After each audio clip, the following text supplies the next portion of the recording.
Assalamualaikum warahmatullahi wabarakatuh. Di sini saya akan menerangkan tentang pengertian ras Utsmani. Ras, menurut bahasa, berasal dari kata rasama, yarsamu, rasma, yang mengandung arti melukis atau menggambar, yaitu menggambarkan kalimat-kalimat dengan merangkai huruf-huruf hijaiyah. Kata ras ini dapat dimaknakan dengan sebuah tulisan yang resmi dan menurut aturan. Ras Utsmani adalah cara penulisan Al-Quran yang dibakukan pada zaman kekhalifahan Utsman bin Affan. Pada zaman Nabi, para sahabat menuliskan ayat-ayat Al-Quran pada pelepah-pelepah kurma, ada yang menuliskannya atau mengukirnya di atas batu, dan ada juga yang menuliskan atau mengukirnya di atas tulang belulang. Karena pada saat itu belum adanya kertas.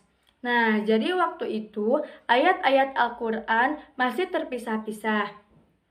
Kemudian, sahabat Nabi, yaitu Abu Bakar As-Siddiq, mempunyai inisiatif untuk mengumpulkan ayat-ayat tersebut, ayat-ayat Al-Quran tersebut.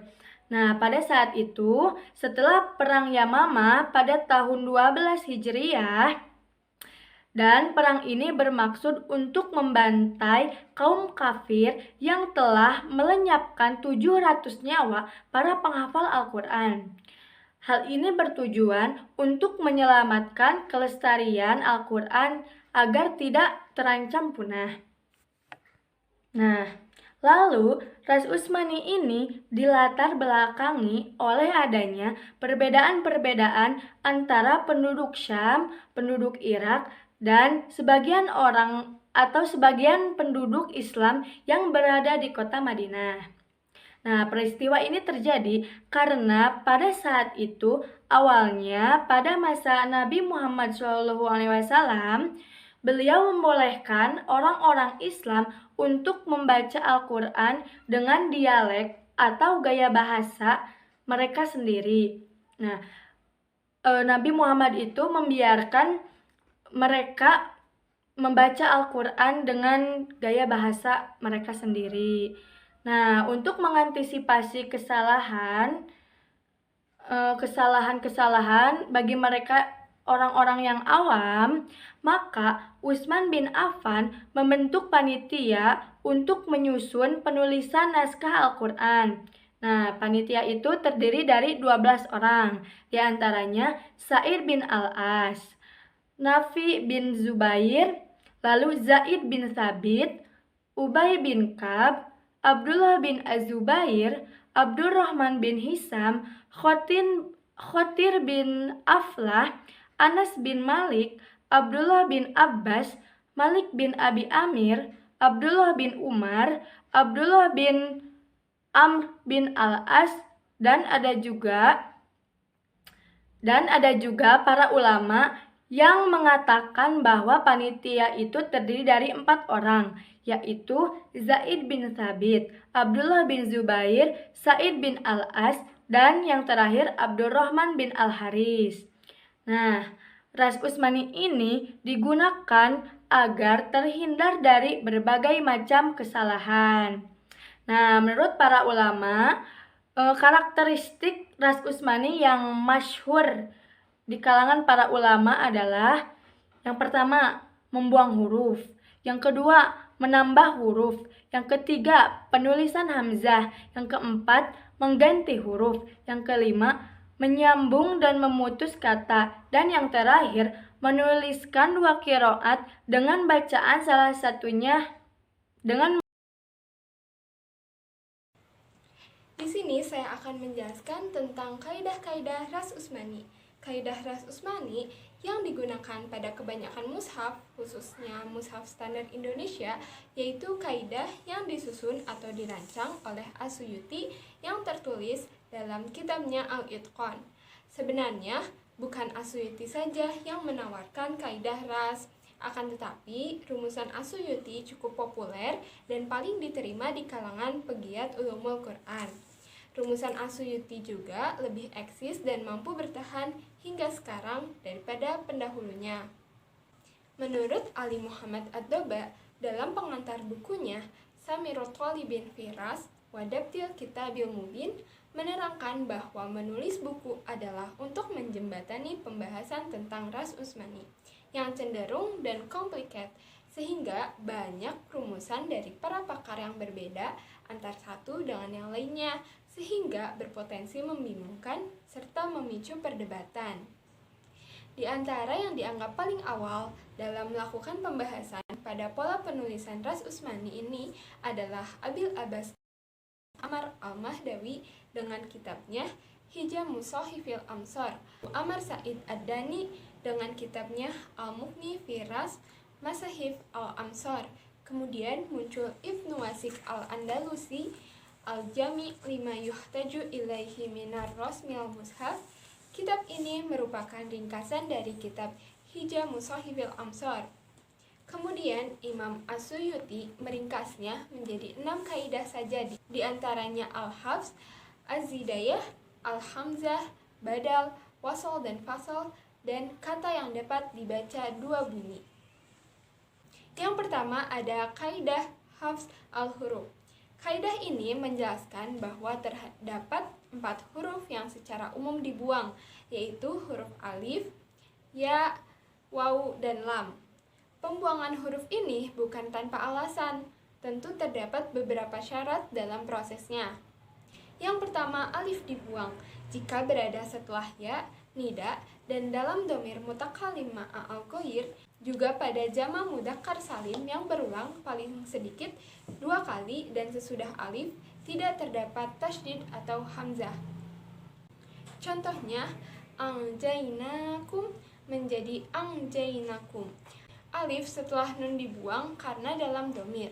Yang kedua, ya dibuang pada akhir kalimat fi'il apabila bertemu alif lam. Contohnya, wasaufa yutillah. Ya dalam kata yuti dibuang. Yang ketiga ada wawu yang berbentuk mufrad dibuang. Contohnya, yad'u yaum menjadi yad'u yaum. Wawu yang dibuang sebab berbentuk mufrad. Yang keempat, ada salah satu dari 2 huruf lam dibuang. Contohnya, al-lail menjadi al-lail. Salah satu huruf lam harus dibuang. Yang kedua ada kaidah ziyadah al-huruf. Kaidah ini adalah memberi tambahan huruf dalam suatu kata. Ziyadah al-huruf terdiri dari ziyadah dengan huruf hakiki dan ziyadah ghairu hakiki. Ziyadah dengan huruf hakiki adalah penambahan alif setelah wawu di akhir isim jamak, namun tidak mempengaruhi bacaannya baik ketika wasol maupun waqaf.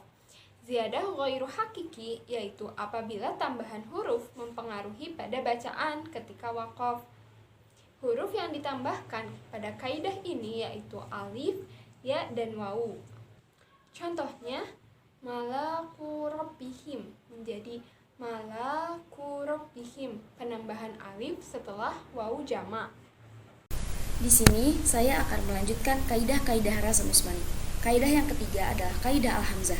Ada 4 pola penulisan hamzah dalam ras Utsmani, yaitu terkadang menggunakan alif, menggunakan huruf wawu, menggunakan huruf ya, dan ditulis tanpa bentuk. Menggunakan huruf alif, contohnya ula. Menggunakan huruf wawu, contohnya yu'minuna. Menggunakan huruf ya, contohnya malaikatun. Dan ditulis tanpa bentuk, contohnya mil'ul ardi. Kaidah yang keempat adalah kaidah al-badal. Al-badal adalah pergantian huruf. Kaidah ini berkaitan dengan beberapa ketentuan. Yang pertama, huruf alif diganti dengan huruf wawu pada kata as-sholatu, az-zakatu, al-hayatu. Yang kedua, huruf alif ditulis dengan ya pada kata ila, hatta, dan mata. Yang ketiga, huruf alif diganti dengan nun tauhid khafifah pada kata idzan. Yang keempat, huruf ta ta'nis ditulis dengan ta maftuhah. Contohnya ni'matu. Kaidah yang kelima adalah kaidah al-fasl wal wasl. Kaidah ini sebenarnya berasal dari 2 kata, yaitu al-fasl dan al-wasl. Al-wasl adalah penulisan kata menyambung atau bersambung dengan kata sesudahnya. Pertama, Bila an disusul dengan la, penulisannya bersambung dengan terlebih dahulu menghilangkan huruf nun. Yang kedua, min, yang bersambung dengan ma, penulisannya disambung dan huruf nun pada mim tidak ditulis, seperti mimma, kecuali pada ungkapan mimma malakat aimanukum dan ungkapan waman rozak wa mimma rozaknakum. Yang ketiga, min, yang disusul dengan man, ditulis bersambung dengan menghilangkan huruf nun sehingga menjadi mimman. Yang keempat, an, yang disusul dengan ma, ditulis bersambung dengan terlebih dahulu meniadakan nun sehingga menjadi amman, kecuali ammay yasha'u. Yang kelima, in, yang disusul dengan ma, ditulis menjadi imma. Yang keenam, an, yang disusul dengan ma, ditulis bersambung dengan terlebih dahulu meniadakan nun sehingga menjadi amma. Yang ketujuh, kul, yang diiringi kata ma, ditulis dengan disambung menjadi kulma. Dan kaidah yang terakhir adalah kata yang dibaca dua bunyi. Di dalam mushaf Utsmani, penulisan kata semacam itu ditulis dengan menghilangkan alif. Misalnya, Maliki Yaumiddin, kalimat-kalimat yang dibaca dengan lebih dari satu bacaan qiraah yang kemudian ditulis salah satunya selama tidak tergolong qiraah saja, syazah. Dalam contoh lain, dalam surat Al-Fatihah ayat 6, Ihdinas siratal mustaqim, ditulis dengan shad, walaupun dalam qiraat lain membaca kata as-siratu dengan sin. Dan contoh lainnya pada surat Al-Baqarah ayat 245, Wallahu yaqbudu wa yabsut wa ilaihi turja'un. Kata yabsutu ditulis dengan shad, walaupun dalam riwayat Imam Hafs dibaca dengan sin. Hal ini karena kebanyakan qiraat membaca dengan shad.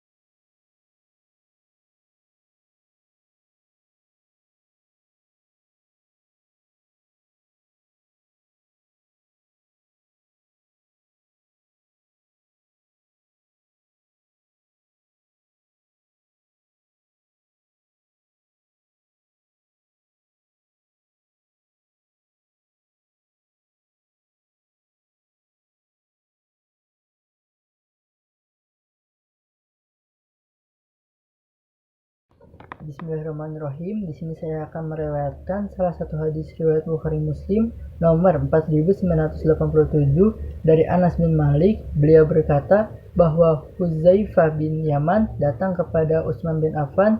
Dia ikut perang bersama orang Syam untuk menaklukkan kota Armenia dan Azerbaijan. Hudzaifah terkejut terhadap perbedaan mereka dalam qiraat atau cara membaca Al-Quran. Lalu Hudzaifah berkata kepada Utsman bin Affan, "Wahai Amirul Mukminin, selamatkan umat ini sebelum mereka berselisih dengan Al-Quran seperti orang Yahudi dan orang-orang Nasrani." Maka setelah itu Utsman bin Affan mengirim orang untuk menemui Hafsah radhiyallahu anha, anak dari Umar bin Khattab dan salah satu istri dari Nabi Muhammad, karena Hafsah yang menyimpan Al-Quran yang ditulis di pelepah kurma, tulang unta, kulit unta, dan di batu, itu semua disimpan pada rumah Hafsah.